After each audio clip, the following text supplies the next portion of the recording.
Hey Fit Moms, welcome to another episode here on the Fit Mother Project podcast. Today I'm joined by a great guest expert by the name of Mia Moran. Mia is a mom of 3 and a coach who has struck her perfect balance between motherhood, wellness, and work, and she now supports high-achieving female entrepreneurs and fit moms who are overwhelmed with life and wellness pieces, and she helps them find their version of balance. She's the host of the PlanSimple Podcast, best-selling author of PlanSimple Meals, and the creator of the Flow Planning Method, the Flow Planner, and Flow 365. So Mia, I'm super excited to have you on here. And I guess we go back a couple years now. I've known about you. I was on a summit of yours many years ago, and it's fun to come full circle and have you on our Fit Mother community. The ladies listening to this are in our Fit Mother program primarily, but maybe some not. And so they're no stranger to living intentionally and planning and creating structure in their life that moves people from clutter to organization and clarity where they can like take action and enjoy the process. And in my mind, and I said this before we hit record, you are like the queen of planning. You understand this is such a deep level through your own personal struggles of getting to where you're at now, where you actually professionally help people like get organized and kick butt in life. So I'd love for you to introduce yourself and a little bit of backstory about how you got to where you're at. And then I want to get into some of your best tips on how we can get more organized, get more clear, especially heading into the new year and this kind of time where there's a couple areas we want to juggle, how we can really get focused and organized. Awesome. Well, you might have to ask me a few questions in the middle of that, but I think I got it. Okay. So thank you, first of all, so much for having me here. I'm so excited to be here and to be here with your audience. It's an honor. And so basically this all started, so I have 3 teenagers now. I don't know if we put that in the thing, but 3 teenagers. And it started when I had 3 kids under 5. Mm-hmm. And at the time, I've always been an entrepreneur, but at the time I actually had a design company. And I had sort of like, I had checked off all the boxes. At the time, I think I was in my early 30s. I had 3 kids. I still am married to the guy I met in high school. We had bought our first house. Like, I really had checked off all the things, except there was this one day when I remember being at my desk and looking across at like 2:30, and I was in the habit of going home at around 3 to like switch from being entrepreneur to mom. Mm-hmm. And I remember just looking at this stack of like 7 coffee cups from Starbucks and being like, oh my God, first of all, how have I been to Starbucks so many times today? Second of all, like, I was always told that caffeine made you have a lot of energy, and I'm freaking exhausted. So that was kind of like my breaking point of like something needs to shift. And I didn't know what was going to shift on that day. But what ended up shifting was I called the babysitter and I was like, you know what? There's this thing that is now becoming like, there's this new studio in my neighborhood. This was like 13 years ago. So it was before, I know now there's a yoga studio on every corner, but this was like at that time when there wasn't a yoga studio on every corner. And sometimes you had to go to kind of weird places to get yoga, but they were starting to come. And so one had just opened and I was like, I'm going to go to yoga. And so I went to yoga, and that sort of just started this whole thing of I cleaned up my food pretty quickly. I healed myself of things that I didn't even know were broken. I just had like really bad allergies, ear infections. I released 60 pounds. Like just all these things happened by changing my food. And I was like, oh my God, like why had no one told me this? And so, you know, I'm really truncating a sort of a longer story, sure. But the transformation was pretty quick. Like I would say within a week, I was telling people like, oh my God, I feel like I've just gone through 15 years of therapy in like 5 days. I couldn't believe how different I felt. Mm-hmm. And then, you know, I had to get in the habit then of creating the food. I was not a cook. Like none of this was in my wheelhouse at all.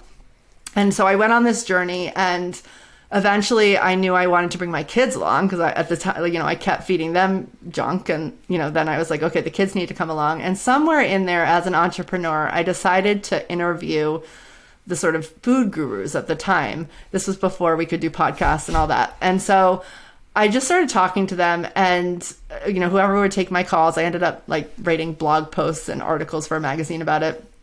And what really surprised me was I learned so much about the food, and every single one of them told me that they're grown kids, because somehow the ones who took my calls were these older gentlemen. And none of their kids, like all their kids went on to eat McDonald's. And I was like shocked. I was like, how can you have this whole empire of like goodness and then you're like not pass that on? So then I sort of got into the parenting part, and long story short, that led me to this book, writing this book called PlanSimple Meals, which was really about how to integrate food into family and really create situations where your kids were wanting to eat healthy food and you were wanting to eat healthy food, and nobody was sacrificing what they were eating because they were a kid or because they were a mom eating what the kid was eating or whatever it was. And so that book I took on a book tour. I took my kids out of school for a year, actually, and we went on a book tour. That's and cool. I met many thousands of women. And I started off actually on your coast. I started off in the West Coast. And I just remember thinking, like, looking out in the audience and being like, these women definitely know more about kale than I do. Like, what on earth am I doing here? And so I just started talking to everybody, and I realized that, there's many people who do amazing things and teach about food, but I really realized that wasn't my thing. And what I was really good at was looking at their schedules and just being like, okay, the reason that you're not doing this is because you can't get off work, get home 5 minutes before you said you needed to have dinner, sit down, be relaxed. Like literally how the way things are stacking together, you couldn't do the things that are on your to-do list.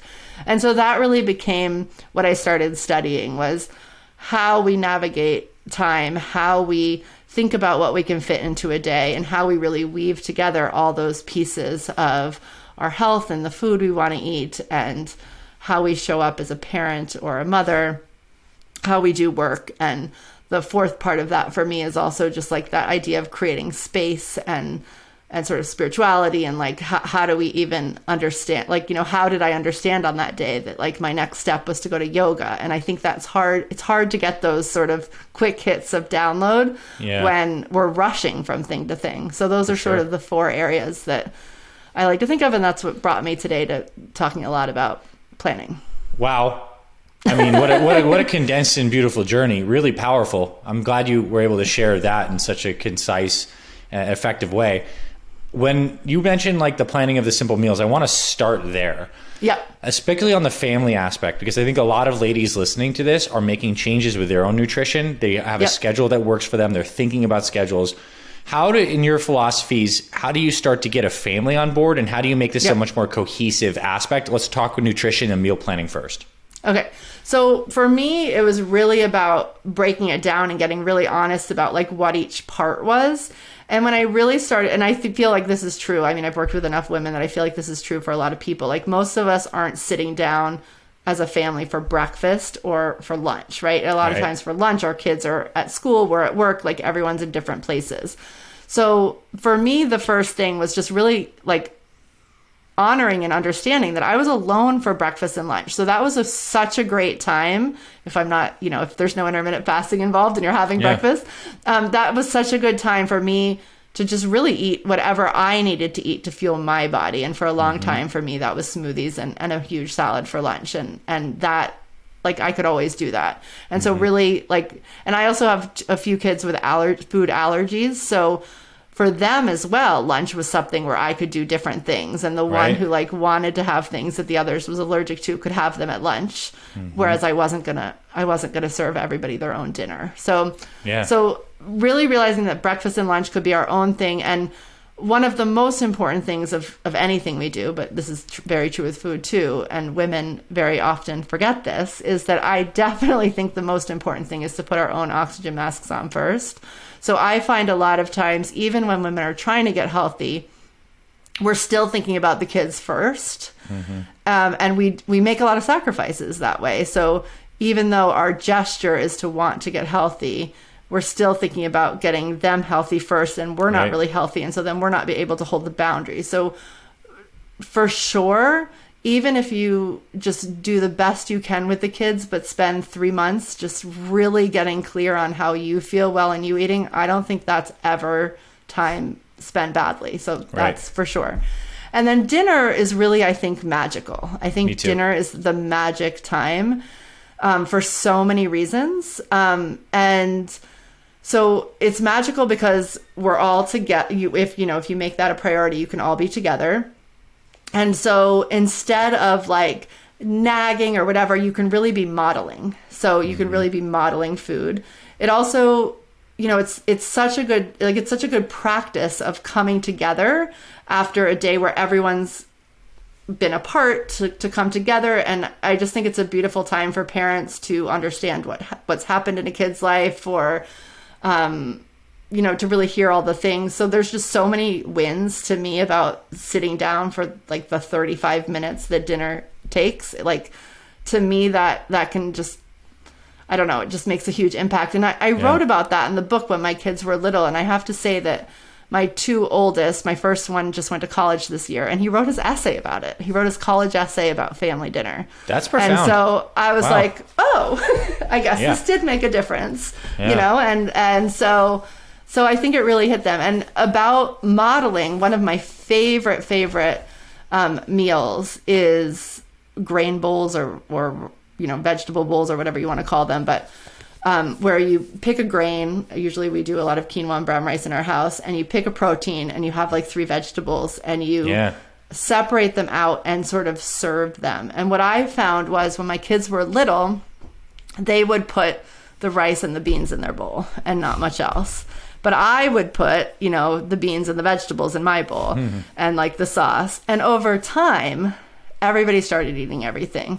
So it was like this cool thing that like everything technically was like sort of good for you. There was nothing that was blatantly bad for you, but it really allowed everyone to grow their taste buds and like see the modeling and have their piece. And still to this day in my house, I have 3 vegetarians and 2 meat eaters. So it still is a great way to like for everybody to have their part, and just sit down and have that time together and not be popping up, not be serving them, like just be sitting and having that meal. And I really don't know what else we can do that has that much benefit on the other side, emotionally, socially, nutritionally. Like, I just feel like it's such a win of a time. Totally. I mean, and like deeply ancestral too. I mean, it's so like we're together sharing food, decompressing, feeling safety of our tribe, of our closest family. And I think everyone listening to your idea of these grain power bowls is going to really relate that to what we teach on perfect plates. Take a plate of food, half veggie, quarter protein, quarter healthy carbs. It's just in a bowl format, but I love that people can kind of choose their own adventure a little bit too. Well, and you as an adult can really feed yourself well. Yeah. And knowing that the kids are getting nutrition, but like they might not need to have that exact, breakdown because their bodies are a little bit different than ours. Yeah, nice. And so, how do you approach meal prep? And how do you approach the amount of direct planning on what's for dinner? Is it laid out the week ahead? Do you have go-to foods and meals? Like, what do you think works best for you, and what do you think works best for someone who might not be quite as on the game as you, needs a little more flexibility? Okay. What are the core practices? Yeah, so the most important thing is to know in the morning what's for dinner in my book.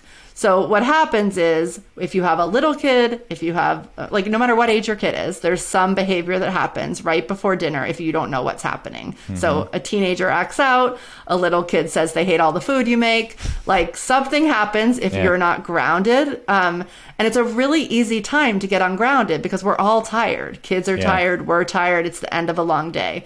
So I find that knowing in the morning what's for dinner, and I'll explain like really what I do, but like at minimum, just knowing in the morning what's for dinner, having decided that is huge, because if you're missing something, you can get it while you're out. There's no drama before. Mm-hmm. While you're making breakfast, you can chop an onion. Like there's so many ways that you can sort of move things ahead and not feel behind when dinner comes. Yeah. Feeling behind, I find, is a really hard thing. Mm-hmm. When it comes to making meals for a family, that tends to throw people off and just throw them into like their own emotional a reactive tailspin instead of proactive. Yeah, exactly. So that's one thing. But the other thing I do, like the real practice that I aim for is in our world of my programs, we plan on Fridays for the next week. And I do that for a few reasons, and it's one of the reasons why I don't only do food anymore. So we're planning the whole week, like our work, what we're doing in our personal life, our workouts, who has to be when, what kid has to be when, where, all the things, and the food. Because one of the reasons that I got so into planning holistically is that on that book tour, I realized that like we plan our work on a calendar, but a lot of our life happens on all these lists, and the lists are never managed in time. So we have these like huge aspirations to go to the farmer's market and have fresh vegetables and like order this thing and have these family dinners, but they don't logistically work in our life. So I love planning on Friday, understanding what my week is, And in the flow planning process, we go through this process that's a couple-fold. So first, we're really tapping into, what we know to be true. And I think everybody knows what they need. And that doesn't always mean that you know everything. It could mean that, one Thursday you were struggling a little bit and Dr. Anthony's email came in and you're like, oh, this is what I'm supposed to eat. So it doesn't mean that you know everything, but it means you're trusting like the breadcrumbs that are coming to you as to what you're supposed to do, versus you're driving in the radio and you hear like paleo is the new thing. Oh my God, I have to try that, which is more coming from the frenetic outside. So I think we all have to start from this place of like, we're grounded, we want to eat well, like this is happening. And then the easiest way I think to meal plan is to just write out like, okay, I'm going to need like this many vegetables. I'm going to need this many proteins. I'm going to need these grains. Just like write them out. I find the more we go to recipe books, the more we're creating a restaurant. So I like to keep things really simple. But I sort of write, like, I know like like I can put together like a brief, like a quick idea at this point because I've practiced a lot. Like I know that, salmon, I like to make in an Asian style. So often that goes with like a bok choy because that's an Asian vegetable, right? So like I've sort of gotten like that, but you don't even have to be that way. I sort of do them all out. And then I look at like how I'm going to make it. So you're living in a warmer place than I am right now. I live in a cold place. So right now for us, this is soup season, right? Yeah. And soups are, they're easy to like, you have to chop all the stuff, but then you can cook them. Same with bean dishes. Right? Things like this. Yeah, Instapots, like, different things take different amounts of time. I find like sometimes roasting is a little bit more hands-on time, like prepping everything. So what I do is I plan out my week. Like I plan out the foods, but then as I plan out my week in time, I look at the days and I'm like, oh, Monday is like crazy pants. Monday in my life, I coach a lot. My kids have something after school. There's not very much time. So I definitely benefit from having cooked Monday's dinner on Sunday. So like, I know that. So it's like, what would be good the next day? Like roasted salmon and bok choy wouldn't be my favorite the next day, but a soup would be fine, right? And so I really start planning based on what's happening instead of just like randomly putting it, if that makes sense. It totally does. And that really helps me. And so it's like really acknowledging which days are busy and need things either made in advance or need things that are quick. And also which days have more space, because the days that are more space are an opportunity for me to spend a little bit more time in the kitchen. And that took me a longer time to understand as someone who like wasn't sure I loved the kitchen, but it's really helped me to be like, oh, like everyone's home at 3, like I could end my work day this day a little bit earlier, and I really do have an hour before dinner that I could like be in the kitchen making something super great, and that's the day I'm going to put the harder thing to make. Brilliant. I want to, if you're open to it, I want to reflect back some things you said. Yeah. Just like some key points. And I also want to kind of open with this quote that seems relevant. It's probably from some war general of sorts, and says that planning is the important thing. Like the plan can change, but the action of planning means that you are consciously ahead of time trying to grease the wheels of the gears of your life. Some things that I think really stood out to me is lists are not in time. So by doing this Friday practice of looking at all the things you want to get done and actually slotting them into the calendar, insofar as you might do it for a business, is key. And then understanding the types of days. You have like binary. There's like super busy days or days with like more open space. And then you might calibrate the kinds of things you do. Open space days, those might be days where you get a workout in, if a better day than a busy day, but also maybe easier meals. I love, and the benefit of that is you get a routine that feels more smooth. Like your super busy, crazy pants Monday is benefited because your Sunday meal is easy, and so everything feels better. And then you feel more restored because those pieces are integrated. Because the meal is integrated with that busy day, and then you probably show up better on Tuesday, as opposed to like allowing like frustration and sticking points and friction to like build up. And the fact that this is also holistic too, I love, because nutrition feeds into your work, feeds into the stuff you do with your family and your kids. So it's like also holistic. So without giving away the secret sauce, and I know there's been a lot of people who listen to this who want to actually get into both your free programs as well as potentially your paid programs as well. What are some questions that fit moms can ask themselves on Friday in a couple of these categories to start doing and practicing some of your concepts?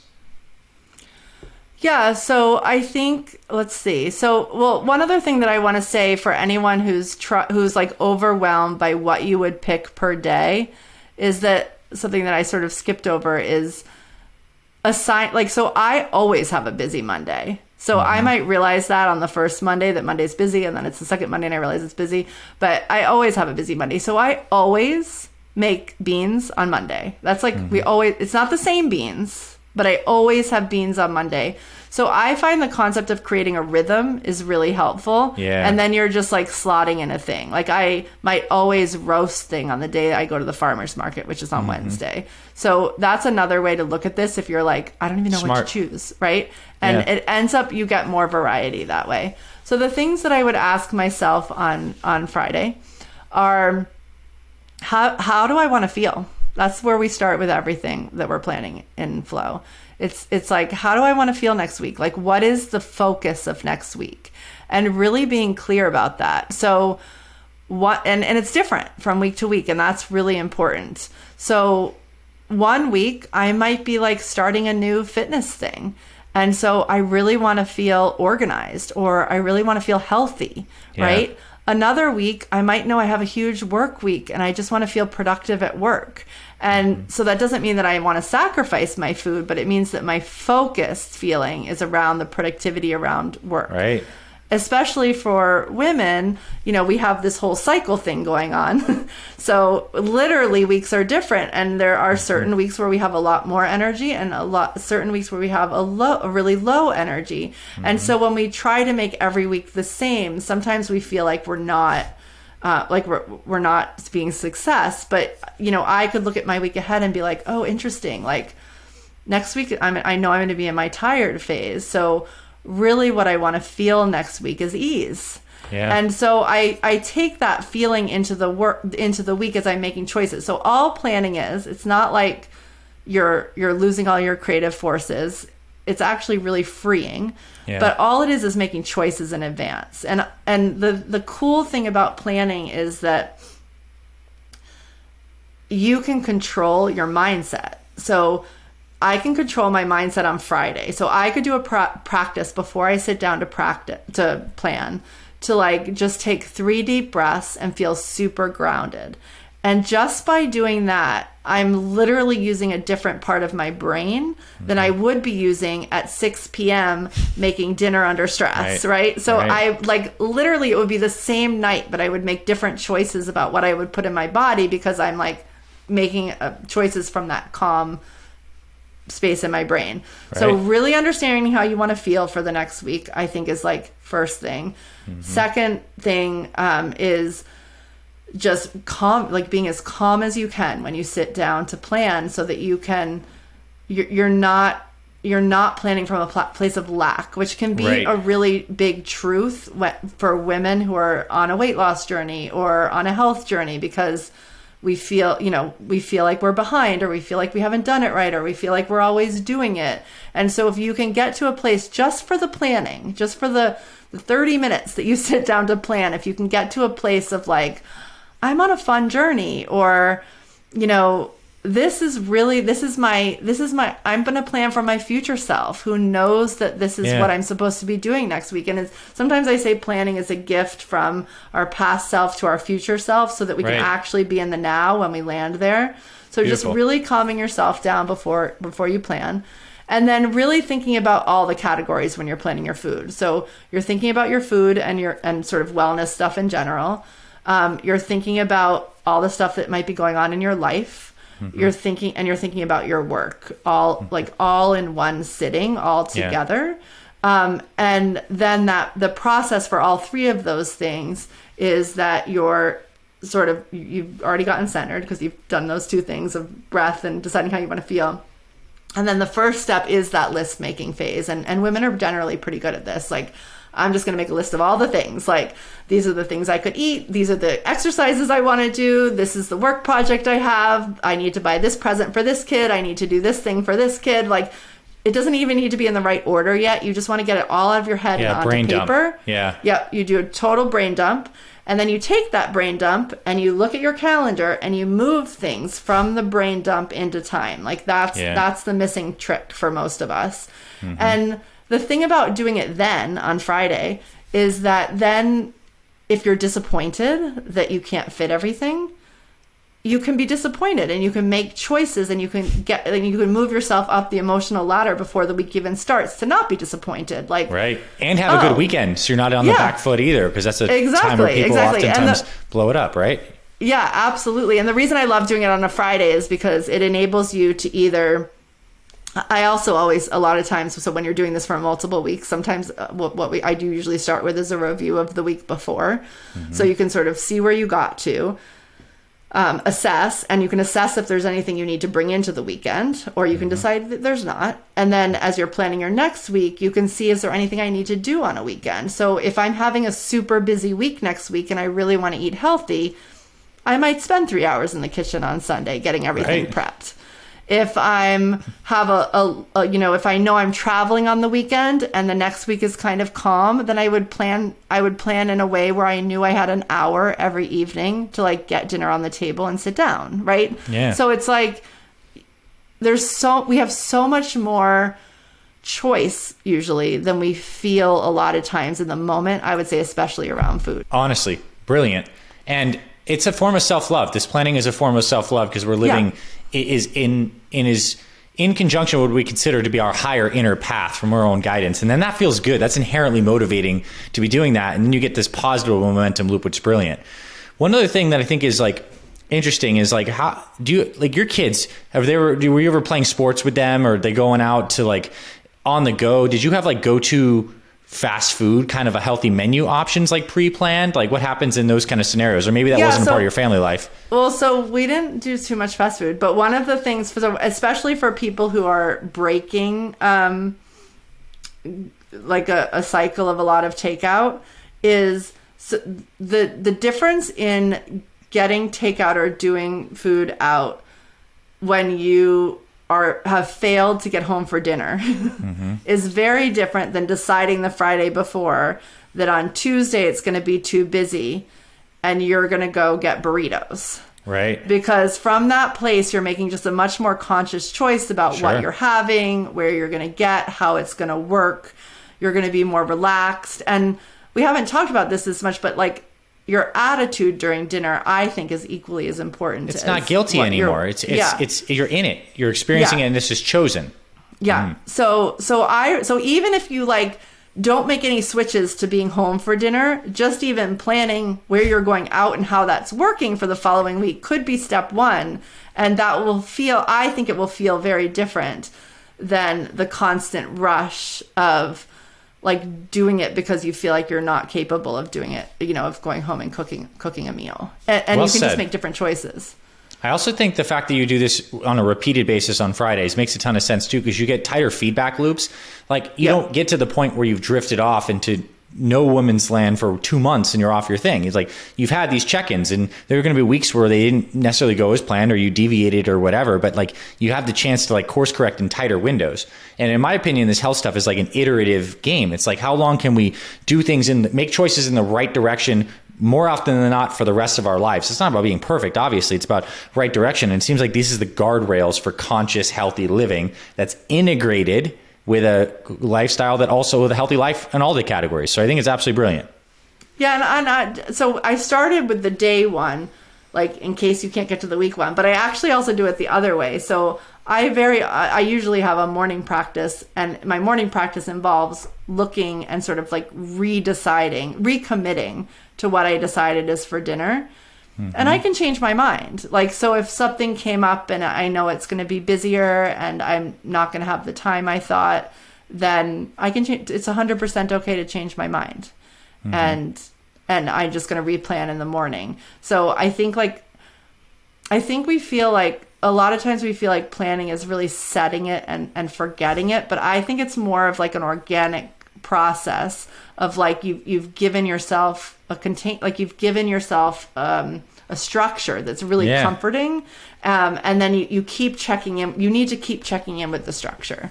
Yeah, to allow it to flow, because you call it flow planner. It's not like rigid planner, it's flow planner. Exactly. And the objection someone might be having here is, but Mia, this seems like a lot of things to do. Like, doesn't this take a lot of time? So my direct question is how much time 30 minutes on Friday, give or take. How much does your morning planning session take? And how much do you think this actually saves you time in the opposite perspective? Okay, so I think it saves a ton of time.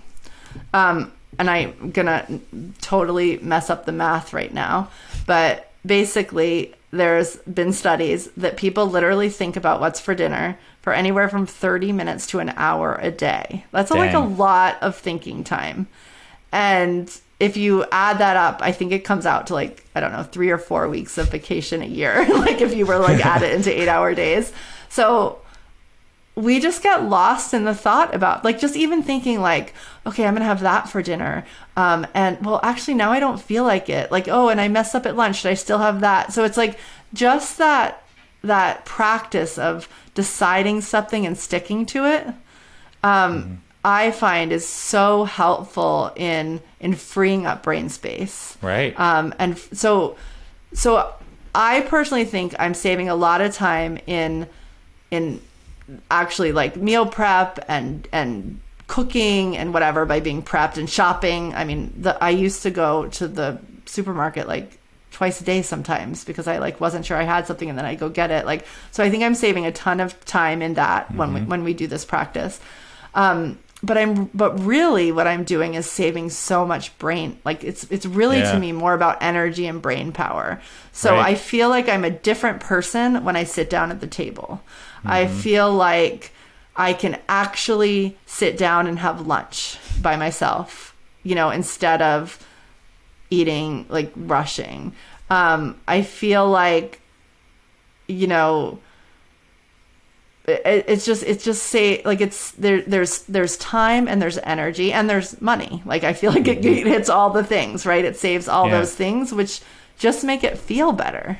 Yeah. And I can totally tell how this process just leads to less mental chatter, which means more peace and presence, which means you enjoy your life more, which means you feel more congruent on your path. So it's like all good stuff that happens from there. And would you say it's fair to say that if someone has an area of their life right now where they have this kind of repetitive mental chatter around, it could be food, it could be work, that there's a lack of planning or potentially an opportunity to invite more planning into that area? Absolutely. And what I would say is just remember that process of like dropping in to like, your wisest self that's like definitely within you and your heart and not coming from the outside world, which is hard. It's hard to quiet down enough to do that in this world. So that takes practice, but making sure you start from that place and how you want to feel, making sure that you do that part of getting out of your head and onto paper and then putting it into time. And then the fourth part that we didn't really talk about and is what you do in your program as well is, a lot of like, I think that it's on all of us to make a choice. So like I needed to make the choice to be healthy. I'm sure there was people before that day who were telling me I should get healthy and maybe that's what was wrong. I wasn't listening to them. So I think we have to make those choices. But I think like a little bit the myth that was sold to us is that then we have to go about it all by ourselves. Right. And I think that that's where a lot of us fall flat and it gets really lonely. It's not fun. And then we talk ourselves out of it and go do the next thing. Yeah. So I think finding accountability is really important, whether that's, a friend or a group or like just somebody who isn't trying to tell you what to do, is just there to witness and support what you're trying to do. Dang. I mean, so beautifully said. I agree completely. It's really fun to develop with other people who are also in congruent vibe of developing.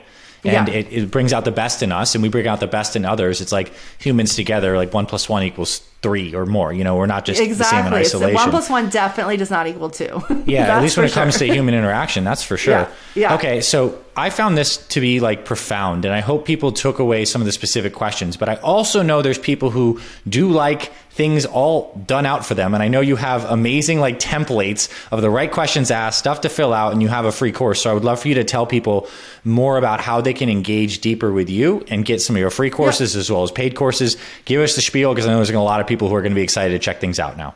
Awesome. So on our website, which is PlanSimple.com, which I'm sure you'll have in the show notes, we have a course called From Overwhelmed to Ease, which is free. And it starts with this idea of any season, week, day, whatever, the first step is really getting clear on how you want to feel. And it starts with the concept that actually overwhelm is a feeling, right? Mm-hmm. So overwhelm doesn't have to do with how many things are on your list. It has to do with how you feel about the 1 or 50 things that are on your list. It doesn't matter how many. So we start off with feeling, and it leads you through the process to getting to our daily sheet, which is a 1-page sheet that you can fill out every day, which includes what you're going to eat, includes how you're going to move, and has a place to put it in time along with your work. So that's that course, and it has all of that sort of drawn out, and it's a audio book type, it's a short audio book and written out, and the planning sheet. So that is free for anyone to come get. And then the way that we a couple times a year, as Dr. Anthony said, because he was on one of them, we do summit. So I'm always looking to, learn from people and really make time shorter when we can, really make things more productive, learn from experts. But for the most part, the way that we work with people is, I like to think of us as hand holders. So, when you decide you want to go on a health journey, or you decide you want to start a company, or that you really want to show up as a mom in a different way. Mm-hmm. What we do in our paid program is really around being there at all parts of your week as you're planning. So we plan every Friday all together. On Monday, we have small groups where you come and you say, like, these are the things I'm focused on this week, and you get witnessed, and you get any questions answered if you have questions, because sometimes we run into obstacles when we're, going up that spiral and becoming the next version of ourselves. And then we have co-working sessions. So you can literally do the things with other people supporting you. So it's just like, it's on Zoom, but it's the closest I could be to like holding your hand in your home. And it's amazing what women can accomplish with that kind of support. I'm always floored by what happens. Powerful. And I just want to give one more plus on this. It's like aligned action in the direction of our values and where we want to go is what moves our life forward. And these containers for action, which are accountability, which is our own commitment to structured programs like Fit Mother or like PlanSimple, is really what gets people the most consistent results over time. It's like a container that you can step into to take consistent action, get feedback, stay accountable. So awesome. Mia, thank you for like taking our planning game to the next level. I thought we had some good planning, but like there's levels to this. There's master level planning here, which is really cool. And I want to urge everyone to check out the show notes. We'll also have links in the newsletter to this as well. PlanSimple.com, free course. And if you really want to elevate a particular area, it's cool that you can bring that to Mia and her team and just get direct support on that. So Mia, thank you for sharing this. Thank you so much for especially having me. During dinner time, which I guarantee you planned and prep for, and they're like eating all the things you planned. It's like you're on. It's so cool. I'm actually smelling it right now. I'm like, I'm hoping it's not burning, and somebody actually took it out of the oven while I was on the podcast. Good. Well, let's you get back to dinner. Thank you so much for your time today, and I appreciate everyone for tuning in. Thank you.